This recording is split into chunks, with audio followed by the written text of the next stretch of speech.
योगी को मिलेगी हरियाणा जिताने की जिम्मेदारी, गठबंधन टूटने को तैयार और जाट भी है नाराज। पिछली बार जैसे तैसे बनी थी सरकार, अब की बार रिस्क नहीं लेना चाहते हैं शाह, मोदी ने दे दी जिम्मेदारी। जेजेपी से क्यों टूट रहा है गठबंधन, क्या सीएम की कुर्सी पर भी है खतरा, नाराज क्यों हो गए मोदी शाह।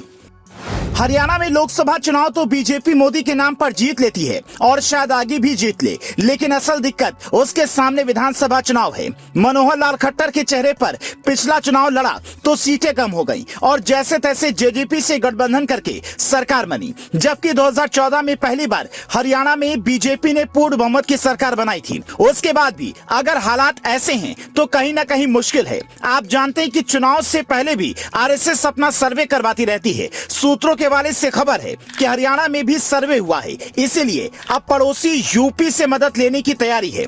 माना जा रहा है कि योगी आदित्यनाथ को हरियाणा की जिम्मेदारी दी जाएगी। अमित शाह और पीएम मोदी दोनों ही हरियाणा के प्रदर्शन से बहुत खुश नहीं हैं। इसके पीछे 3 बड़े कारण हैं। किसान आंदोलन के बाद से जाट समुदाय नाराज है। मनोहर लाल खट्टर उन्हें मनाने में अभी कामयाब नहीं हो पाए हैं। दूसरा, चुनाव से पहले जेजेपी से गठबंधन टूटना लगभग तय है, ऐसे में बिना किसी साथी के मैदान में जाना होगा। तीसरा, सीएम के तौर पर मनोहर लाल वो जगह नहीं बना पाए जिनके अकेले के नाम पर चुनाव में उतरा जा सके।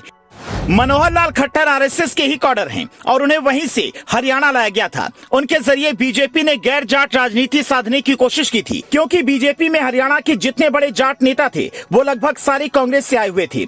राव इंद्रजीत सिंह का ऑप्शन भी उनके पास था, लेकिन वो भी कांग्रेस से ही आए थे। खैर, अब हकीकत ये है कि मनोहर लाल खट्टर सीएम हैं और बीजेपी के पास 41 विधायक हैं, जबकि जेजेपी से उनका गठबंधन है जिनके पास 10 सीटें हैं। हरियाणा में बहुमत के लिए 46 सीटों की जरूरत होती है और यहाँ अभी भी 5 निर्दलीय विधायक भी हैं। तो जेजेपी अगर समर्थन वापस भी ले लेती है तो सरकार गिरने के आसार नहीं है, लेकिन चुनाव में राह मुश्किल हो जाएगी, क्योंकि इनेलो से अलग होने के बाद जेजेपी ने जाटों के एक तबके को अपने साथ लिया है और कुछ माइनॉरिटी वोट भी उससे जुड़ा है। पिछली बार भी बीजेपी सरकार के जो मंत्री हारे थे उनमें से भी ज्यादातर को जेजेपी के नेताओं ने ही हराया था।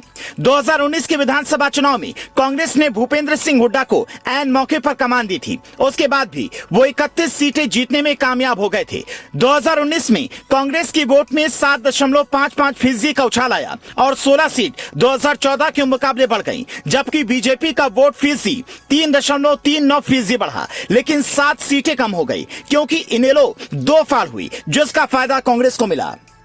मतलब अगर इस बार जेजेपी को नुकसान हुआ तो कांग्रेस को फायदा हो सकता है, जिसका सीधा असर बीजेपी पर पड़ेगा। फिर भूपेंद्र सिंह हुड्डा का चेहरा भी कांग्रेस को फायदा पहुंचाता है। हालांकि संगठन के तौर पर कांग्रेस बीजेपी से काफी कमजोर है, फिर भी हुड्डा के नाम पर वो चुनाव लड़ते हैं और अच्छा प्रदर्शन करते हैं, तो इसका मतलब तो यही है कि हुड्डा की स्वीकार्यता हरियाणा में अभी भी है, जिसकी काट के लिए कोर हिंदुत्व का मुद्दा गर्म करना होगा और उसके लिए योगी आदित्यनाथ से बेहतर कौन हो सकता है। Bureau report, leading Bharat TV.